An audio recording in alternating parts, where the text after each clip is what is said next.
প্রায় প্রত্যেক বছর আমি গেওখালিতে খ্রিস্টান মেলা দেখতে যাই। ওই 25 ডিসেম্বর থেকে 1 বা 2 তারিখ পর্যন্ত মেলাটা চলে। তো যে কোনো 1 বা 2 দিন আমি গিয়েই থাকি, আমার বাড়ি থেকে এমনিতেও বেশি দূর নয়। আমার এত ভালো লাগে মেলাটা দেখতে, কি বলবো, এত সুন্দর অ্যাটমসফিয়ার, লাইটিং।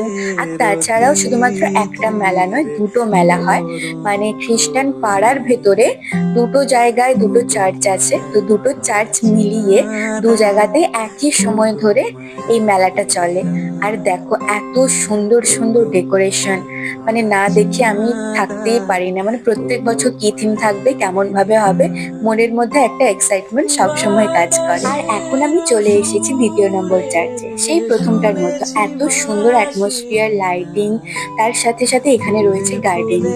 মানে এলে মন তো ভালো হবেই। তো চলো এবার চার্চের ভিতরে প্রবেশ করি। আর সত্যি কথা বলতে চার্চের ভেতরে এত সুন্দর ফুলের স্মেল, কি বলবো, দারুণ লাগছিল, যেন মনে হচ্ছে এখানেই আমি ঘুমিয়ে পড়ি। তো যাই হোক, এবার তো খেয়ে দিয়ে বাড়ি ফিরতে হবে। তাই এখানে ভাই বোনরা মোমো খাচ্ছে, আমি মোমো খাইনি। আর এখানে ভাই বোনরা এগরোল কিনে নিল, আমি খাইনি কারণ আমার এক পেট প্রচন্ড ছিল। তারপরে আমি ভেলপুরি খেলাম, খেয়ে দিয়ে গাড়িতে উঠে পড়লাম। আর দেখো বাড়ি এসে আমি লেপের ভেতর ঢুকে গেছি, কারণ ভীষণ ঠান্ডা, তোমরা নিশ্চয়ই জানো এখন প্রচুর ঠান্ডা পড়েছে। তো আজকের ব্লগটা এতটাই, টাটা।